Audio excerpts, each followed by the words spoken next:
ageng pepet adu cukit tepung taritis padha blandare sambung talange yen wong sinawang saking ngantariksa jejel riyel jejel uyel-uyelan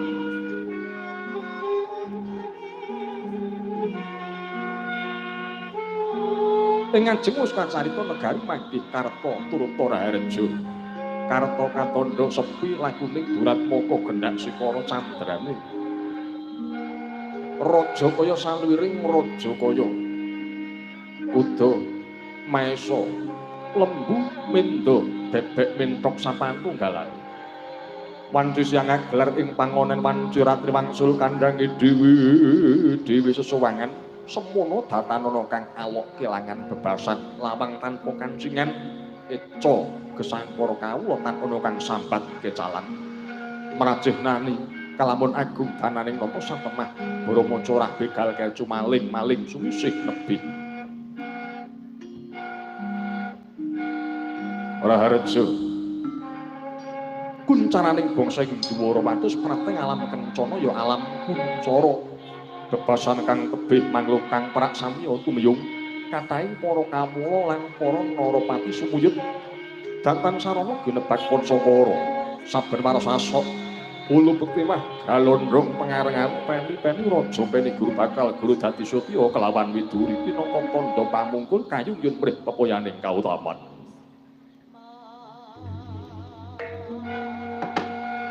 sinten kalenggah Nyokrawati bau dendel wenang den ucapna ngegung jejuluk Sri Prabu Bathara Kresna ya Prabu Narayana ya Sang Lengkawa Manik nampi rawuhnya raka dalem ingkang sinuwun nata Mandura Sri Prabu Baladewa ya Prabu Pakrasana pareng mungking aran Santana satring parang Garuda putra kinasih Dyang Samba Wisnu Barata Senopati agul-agul satria swala bumi kasih Dyang Harisetyaki tambak yudha parangka dalem baut pangolahing pemerintahan Rekyana Patih Udawa cep kelaketan ana kang samya nyabada wis tinata bendi beru nyambal-ambal pratandha sang nata wiwit mijil ing pangandika bupati menteri pedana Demak Lurah Bekel Gurunat Gunanda Bebrondongan cep kelaketan ana kang nyabohi kanca maju sang nata wiwit sabayu kanca jajari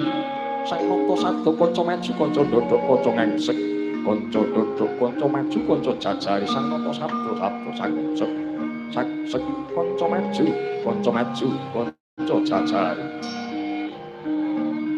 candrane berkabah den intri munya mangambal-ngambal sumundul ngawiyat mong celorot selegur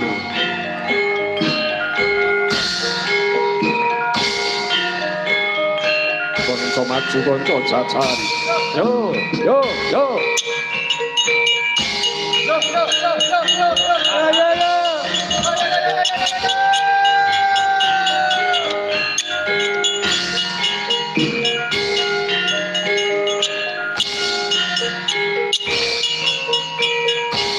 kanca ndodok kanca maju ngangsek ayo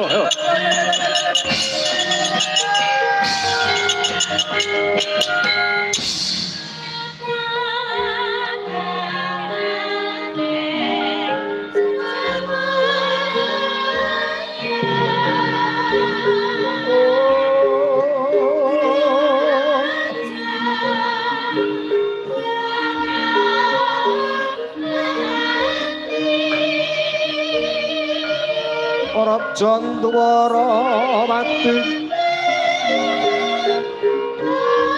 Sri Bathara Kresna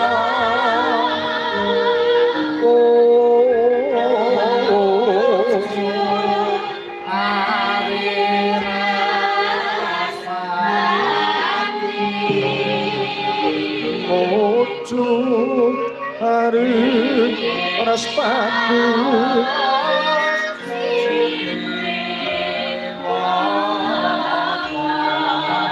Mojo Hari Raspati Miyosin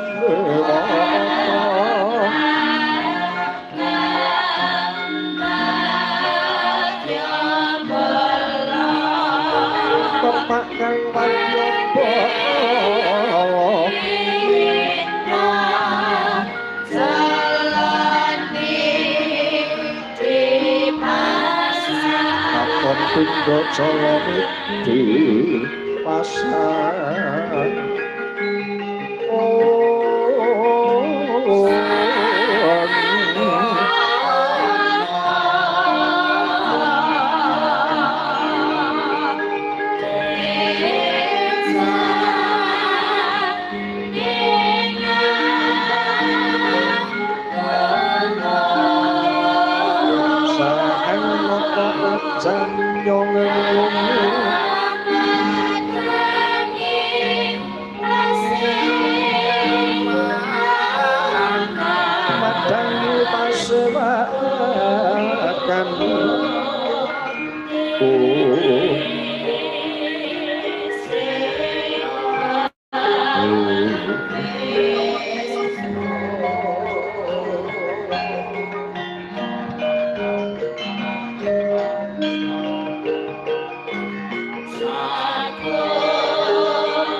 Yo samyo amare kolo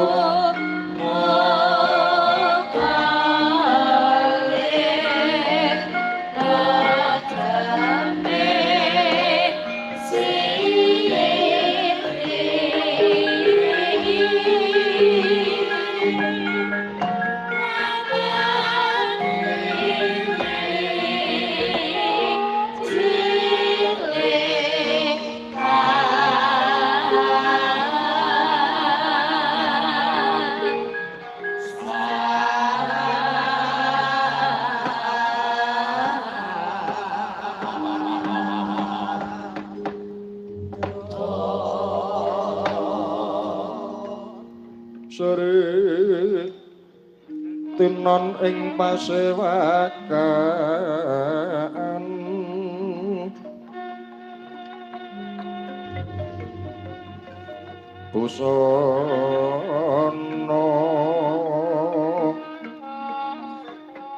busana maneka warna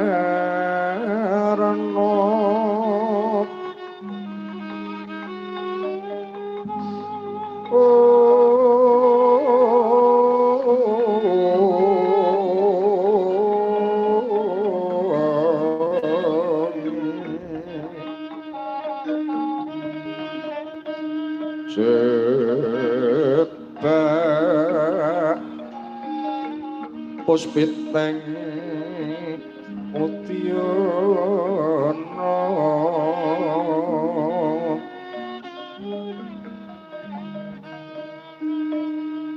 miang panjara sarwa rokma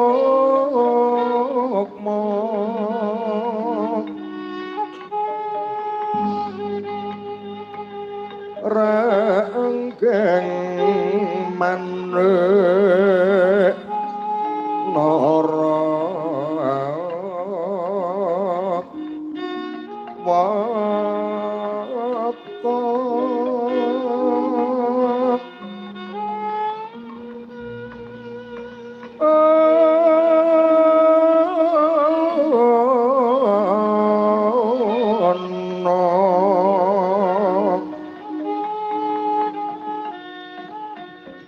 obro parabanyo sumirat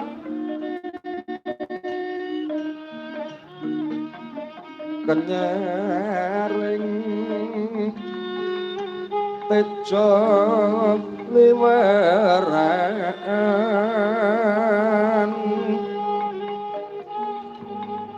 lir kilat sisiring padet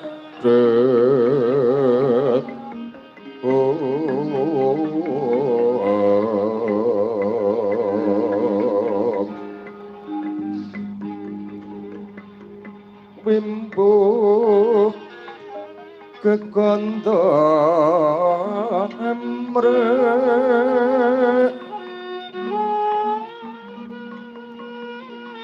ming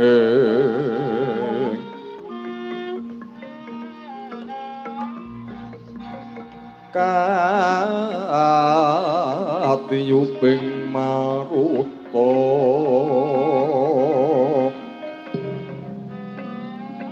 katiyuping maruta mantu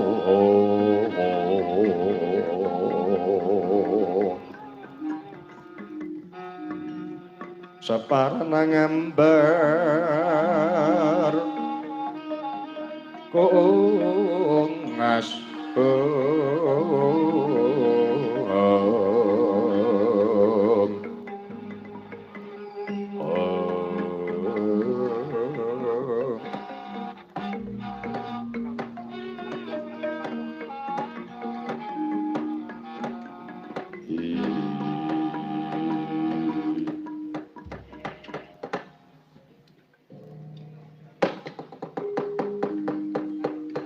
ya tari sedeng sinewaka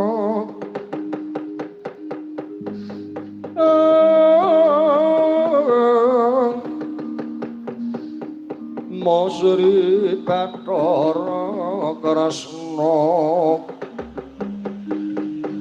Pratis teng dampar kencana asri rengganing busana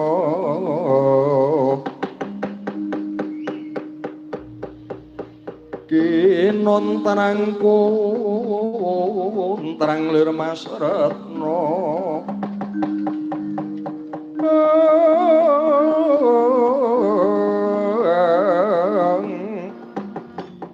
Jaya Hyang Wisnu Bathara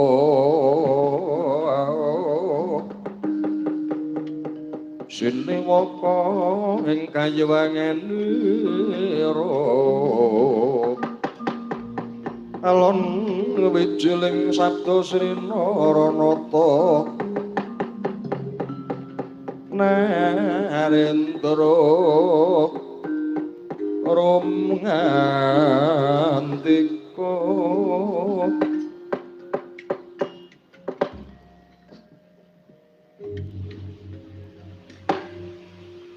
Newang Sasmita Adilin wihung bawana langgeng sinunggi datana orat rahayu rahayu kang pinangki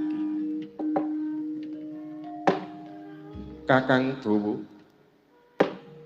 durung suwe jeneng para ngadhep ingsun mundhut priksa tumuli Kakang Patih caos palapuran tata raharjaning praja negara Ndawarati hayewa sangga runggi matur ingsun midhanget kanthi wijang Kakang Patih Udawa.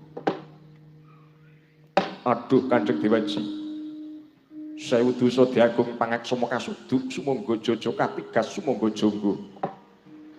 Ingkang abdi kepatihan sampun ngarantu dhateng kewajiban kula ngibarataken saderengipun ingkang abdi nampi dawuh timbalan padu Kanjeng Dewaji. Ing jaya gadhahi raos kumelap kumejut acarup awara maras sareng nampi dawuh timbalan padu Kanjeng Dewaji ayom ayem tata titi tentrem kadi siniram tirta wanci enjang tirta wayu swindu sembah bekti katur kunjuk sandhaping padha mawantu-wantu banget panarimaning sun tumuli jeneng para ngaturna kang saknyatane apa ana peranganing para kawula dedak marang Siti Sewu ingkang merong kampuh jinggo Kakang Udawa duh Kanjeng Dewaji awit wibawa dalem kasembuh pakaya maning widi datan wonten setunggal kiwul peranganing para kawula ingkang merong lan nilar kewajiban katitik parepatan samangkih langkep denira samyasung bulu bekti mah galondong pengareng-areng kunjuk Sri Buminata kula nuwun syukur bejo sewu meracih nani yen para kawula saged kinarya ruwang ngejum reruting praja negara Ndawarawati kepenak nanggonmu ngadhep Kakang Patih Udawa boten kirang setunggal punapa Kanjeng Dewaji sembah nuwun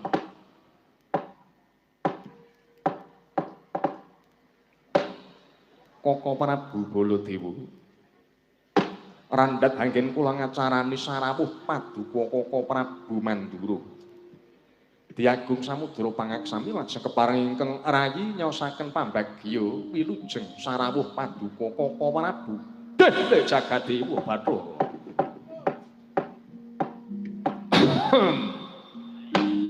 ora kaya sagedhagan iki marme rasaku minangka kapernah werda ya kadang tuwa nonton lan anikti priksa kahananing kraton Dwarawati sarwa aris kebak ing wicaksana kabeh tinata lair batine gelar putahe neng semake pantos pinangka patoladan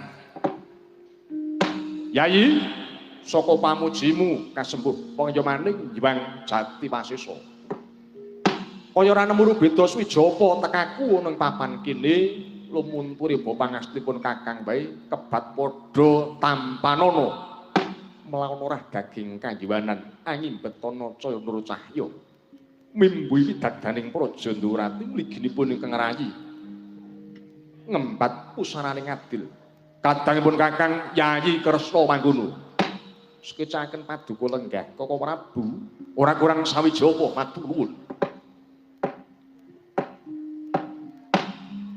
Sombo Setyaki apa dene Kakang Udawa ndak paringi kalodhangan ayo kalih yang tumuli ngaturna pambagya marang pepundhen kang katemben kewala rawuh Sombo Wisnubrata kula nggih estu padha dawuh paduka Kanjeng Rama Dewaji Apa Prabu sarawuh paduka Kanjeng Po ingkang putra parang Garuda nyaosaken sembah sungkem kunjuka sandhaping pepada dalem Wa Prabu Mandura banget panarimaku anakku wong bagus anakku wong jelengkonet Sombo Wisnubrata gawe bombong rasane wong atuwa pangestune Pakmu Mandura banyu mili tanpa ana kendhati kebat padha tampanana Sombo Wisnubrata kula cancang pucang mestuk saengga jimat melawan ora daging kanjiwanan Kanjeng Mo Sombo Wisnubrata yu ingkang rayi garep rujuk semanten ugi Koko Prabu sarawuh paduka nyaosaken pambagya panakrami wilujeng tak tampa karya bombong suka rasaku kadangipun Kakang Dimas Walabumi yang garep rujuk Setyaki pangestunipun Kakang kebat padha tampanana saengga jejimat Koko Prabu jimat kuring donya prapteng kasedan Dimas Setyaki senadyan ingkang abdi semanten ugi sinuwun sarawuh paduka nyaosaken sembah bekti kunjuk tiba padha-padha Kakang Udawa sapa sing ora priksa Kakang Udawa iku tata gelar abdi Dwarawati nang sayektine tanpa beda Kakang Udawa iki apa pundhenku dhewe mula dingampura sembahe Kakang Udawa mung tak tampa tak petelke ndada dumawah padha-padha Kakang Udawa kaya sepi lakuning guru-guru pangrencana tengahku saka pangestune Kakang Patih Udawa i sewu bagya Kanjeng Dewaji Kakang Patih Udawa ya satata lenggah asunapas asatriwi Koko Prabu lajeng kepareng ingkang rayi cumadung dawuh cumadung aksama darunaning galih iki dadosaken kejot raos sing manah kula Koko Prabu rawuh ing Dwarawati tanpa cecala langkung rumiyin upami Koko Prabu paring nawala syukur bagi utusan gandhek sakembaran supa pekabaran yen Koko Prabu nedya rawuh wonten kulawarga ing Dwarawati tanah tamtu badhe kajumpana kanthi pakurmatan upacara keprabon nitih kreta Jaladara Koko Prabu wis cukup ora ana putus sing akeh jer kasunyatane kesurung saka rasa mubal sing ora bisa tak bambengi maneh mubal babaling rasa tumrap dulurmu Mandura iki ora krana pun Kakang gagas marang tentreme negaraku dhewe lan negaramu ing Dwarawati Yayi Nanging kaya genal lampahipun Kakang sak jangkah prapta negara Ndaramati. Apa Yayi durung priksa yen to wektu dina iki negara Ngastina karawan pujangga anyar. Pendhita sing kulik kajrupra kondhang ngebaki jagat iki berbek karo kondhange Pendhita Tiban, Pendhita anyar kang peparab Begawan Surya Dadari. Ora dadi ngopo? Aku iku sanak Ngastina, serayane Kadang Sata Kurawa. Ya upama pendhita Brahmana Kyai Wiku Begawan ki mulang kautaman ana Ngastina pun Kakang saeba syukur matur nuwun. Nanging sulaya ngadat saka rasaku Kyai Tiban sing lenggah ana Ngastina dina iki wong sing ora pati ngener patrape malah kepara bodha kalani nguprawadiri. Candarane opo? Dulur-dulur Kurawa sumuyut nglebur tapak asma nimbali utawa ngeturi adi-adimu Brata Pandhawa saiki sapet jagung. Kurawa kelawan Pandhawa wis padha bareng-bareng ngudi ilmu mbapa karo Begawan Surya Dadari. Mung eloke kabar sing tak tampa binandung ing Karna krawat-kerat bakul sambiwara ngandharake Bratayuda bakal den wurungake merga saranane pitukon ilmu wong kudu rukun pancagan lan pawadan kaya ngono kondhange.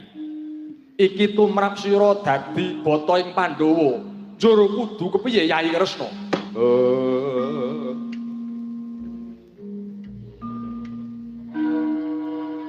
Lang-lang ramyang ingkang driya liriwang candra katawangan sumuk ing tias kaduritan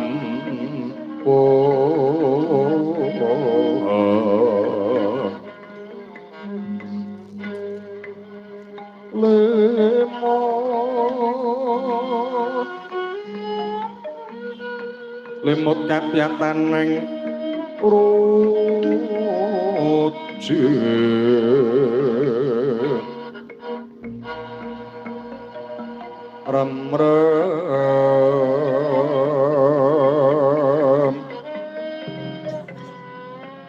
rem-reming driya manawu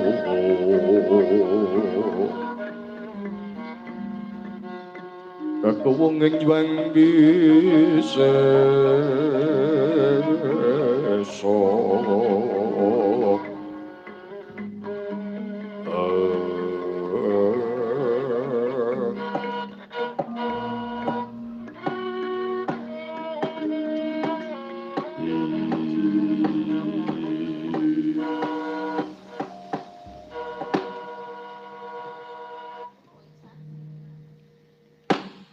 Diagung pangaksami Dukaka Prabu malah kepara nembe mangertos menika yen to ing Ngastina karawan Pendhita Tiban jur kasunyatan para Kadang Brata Pandhawa ki mboten maring Sala. Lah nang kene iki aneh.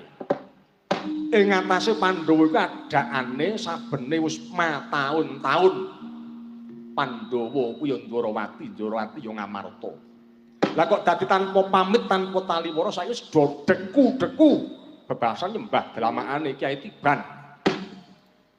Janaka Werkudara ngendi ana Brahmana sing linuwih gage-gage pengin nesep ngelmune tanpa dipepitung. Njur piwulang sing diparingake jumbuh nacogi karo kanyatan apa ora iki sepi ing pitung. Mongko sak ngertinipun Kakang kekantening laku menungsa urip ana jagat sarawung mono sak ora-orane ana patang perkara. Sing angka pisan hukum kodrat angka loro hukum adat. Sing angka telu hukum bangsa dene sing angka papat hukum karma. Lah iki nang kene iki. Hukum kodrat tuladane panase Sang Hyang Surya, ademe tirta salju. Kaya ngono bisa den oncati nuju tengangling wancine panas.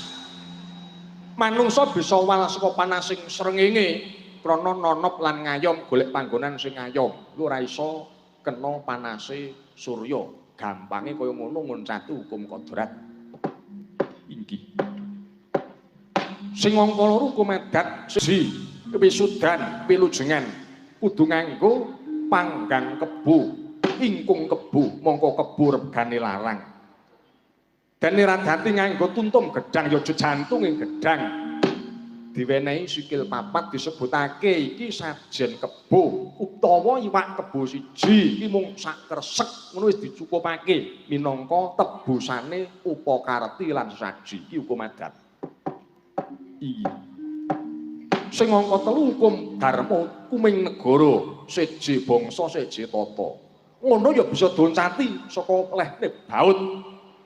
Krida pangoleng lati ana ing panti jeksa lan pengadilan sing ora iso dioncati hukum sing angka 4 yaiku hukum karma ya. Hukum karma iku hukuming Gusti sing kudune lumaku ana ing jaman kelanggengan nang wis diketingalake ana ing alam donya ya ing alam pasrapungan. Yen to mengko para kadang Brata Pandhawa iku mamak banjur busek jithap sara suci aran perang agung Baratayuda. Ana kasempya ing laku apa Kresna Baladewa ora ketutuh ing tembe wuri. Sidhem curaning pasuwanan Wadyagung tanpa sabawa.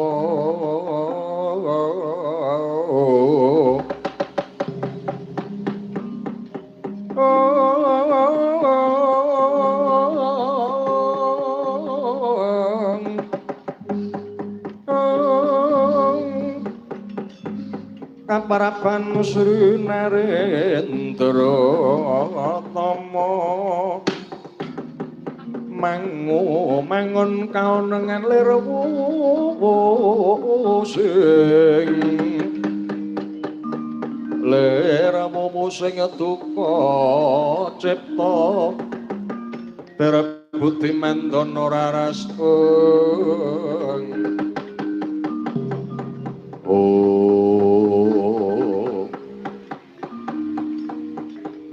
Sabdar mangkono to wae. Kandhek dene rimbal wacana kagiat.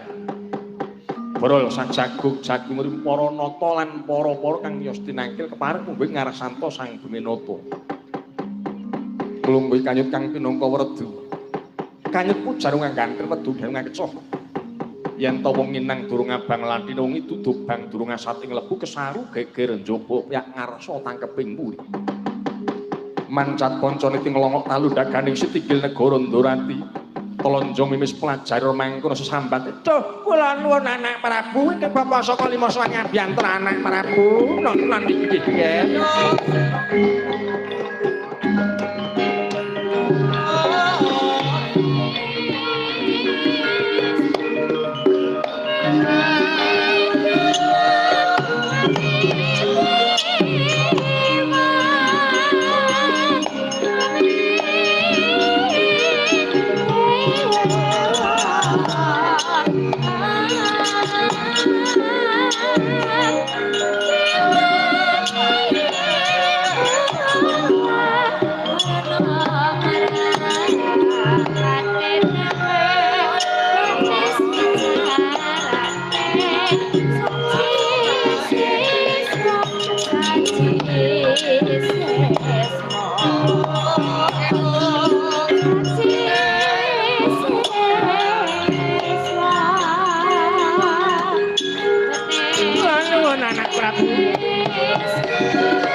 lumrang ingkang sekar gadung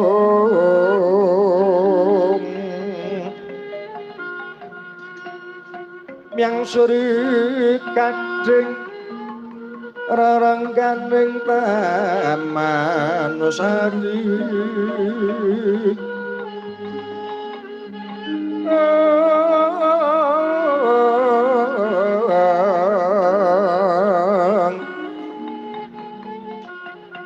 Pramara bengrengeng Pramara ambrengeng pindha pujining Brahmana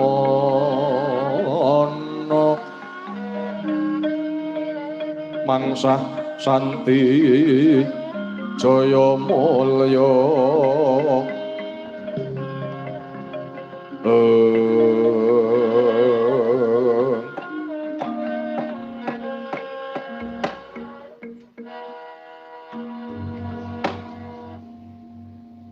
boten badhe kesamaran katemben Kepala Rawuh wonten Dwarawati Paman Durna manggih Raharja sarawuh handika paman lole blekuduk manyar-manyar selikur dinane lopo swalu gembol obelo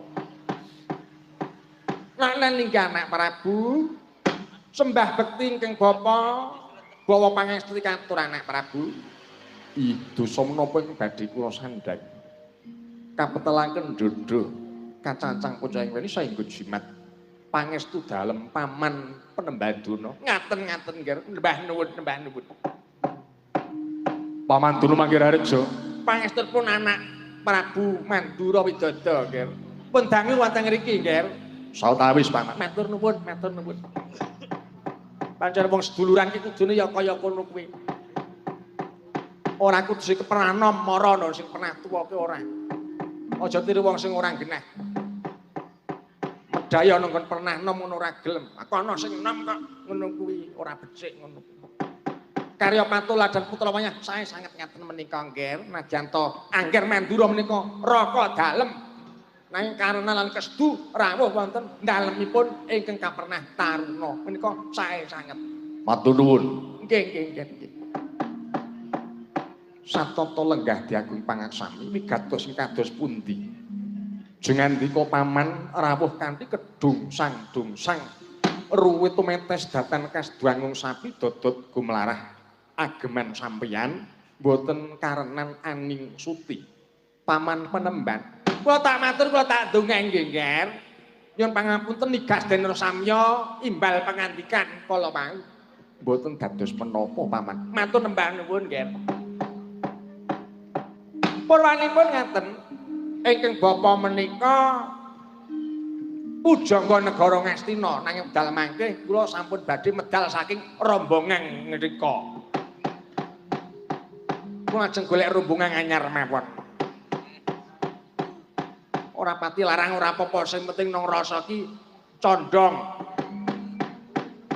melu rombongan Ngastina malah kelunta-lunta sing manah kula ger lah sababipun king menapa lho napa angger Prabu Bathara Kresna dereng ngono kok yen to negari Ngastina wedal mangke menika kalenggahan Begawan Sukma ndadari lah niki menika mboten ngamuna para Sata Kurawa nadyan ingkang rayi Brata Pandhawa sedaya sumungkem lebur tapas wonten niku iya lah menika nek tiwas kaleresan sabiyantu dhateng jejibahan paduka Paman Pendhambaduna yen tata gelar nggih ngaten menika kudune dadine Brahmana ya ewang-ewangan kudune. Ane ngrika ora mlebu rombongan anyar malah sing senior bar diguwak karepe. Ngono kaya genah ngoten niku. Kula pun mboten dipun kanggeaken malih. Aja kok jenenge Angger Duryudana, Dursasana, Kartamarma Citraksi. Nadane Kerayi Perkudara Janaka kalih bapakne sing kaya ngeten iki wis acuh Pak acuh.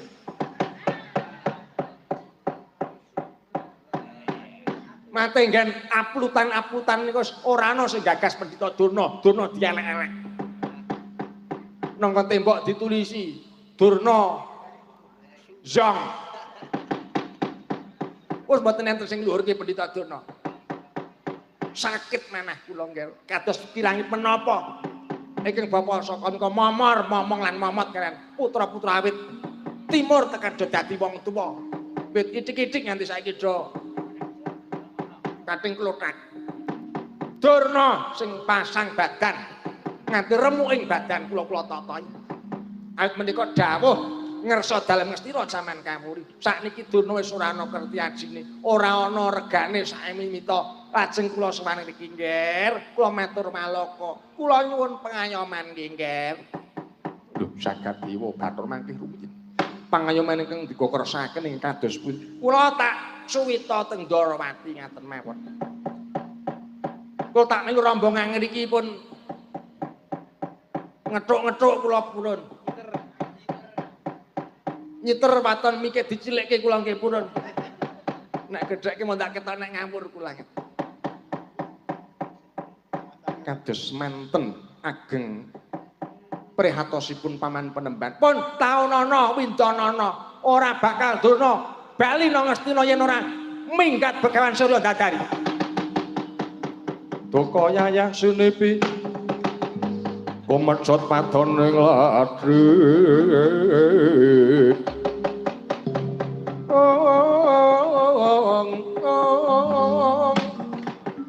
Netra kocek ngondaran dirmatana braneng pindha kembang morawari garut lati kaneng waja yen sinabet marang sekedhing mobal tahanane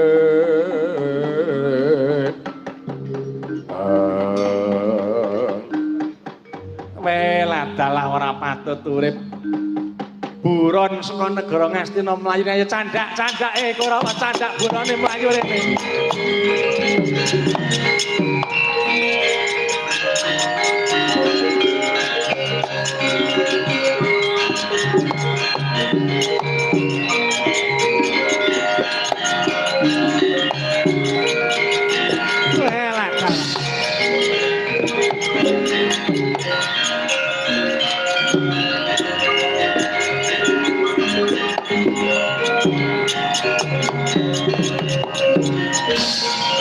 Yun pangapunten ngregeti jogan Dwarawati. Nyatane buron saka negara tangga mlayu tekan ngriki diagung pangsami Angger Prabu. Menika buron Ngastina mlayu tekan kene wis kecekel, malinge kecekel dina iki. Duh, jagat dewa Bathara.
Prabu Dwarawati sinuwun ingkang ngabdi katikas sumangga dodro kasuduk sumangga dodro Duh, Dewaji.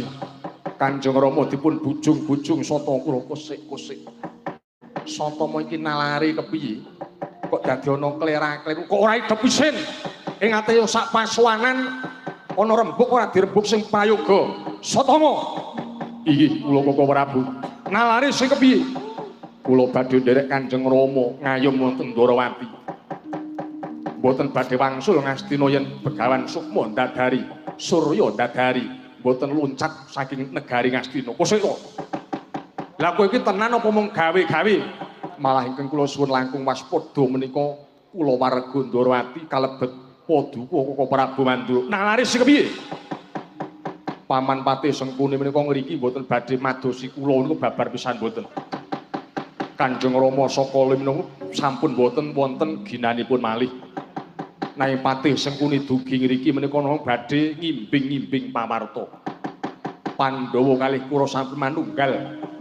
Baratayuda sampun badhe dipun wurungaken menika Prabu Kresna kados pundi tantrimane Prabu Kresna tartamtu Patih Sengkuni lan prajurit-prajurit kekesete Begawan Surya ndadari kebadhe damel dretah tenegot. Wah, Nyai Kresna aku sing oh ya Paman Dono Paman Sengkuni.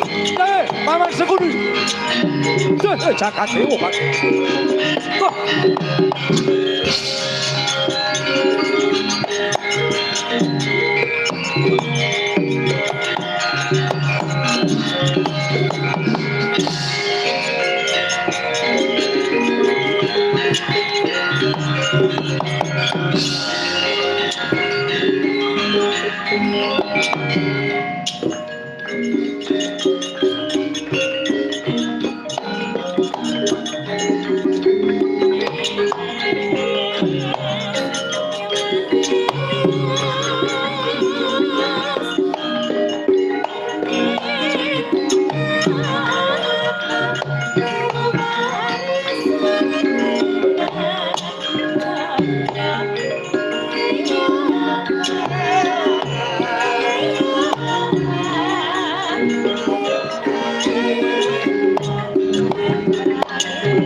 Jagat Dewa Bathara ana wae. Samba Wisnu Barata Setyaki lan sira Kakang Patih Udawa. Kula sumedhong dhateng pangandhewa Kanjeng Rama Dewaji. Wis padha priksa dhewe, wis padha mireng dhewe. Kaya ngono mau kahanane kula warga Pandhawa. Ana apa lan apane kaya jlentreng sabda pangandikane wakmu mau kepara pun Rama sing ora mentala yen to dulur-dulurku Pandhawa banjur kumawani neracak lan mamak nerak pacak mingersa paugeran. Mangerti ya Nggir, Baratayuda kudu dumadi. Iku perang suci. Sapa-sapa ora bisa ngurungake Baratayuda awit yen to Baratayuda iku wurung teges ora ana bedane endi barang becik lan endi barang kang nalisir. Kang sapa iku pun Rama dhewe sing bakal melu cawe-cawe perkara iki ora mung parepatan samekut dak cukupake bareng kanthi lan pun Rama manjung ning sanggar pamelengan Besem Dupa murik kasembadan sedohan panggayuh Hayiwana Dom sumuruping tirta wonten dawuh timbalan paduka Kanjeng Rama Dewaji berkah dalem kang kula cadhong aja ninggal duga prayoga Wisnu Brata awono ninggi. Setyaki lan Kakang Udawa reksanen widadaning praja Ndarawati. Hayiwa genggang sarip marang wangsaning para pujangga tansah sesanti murih mulyaning dumadi.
Thank you.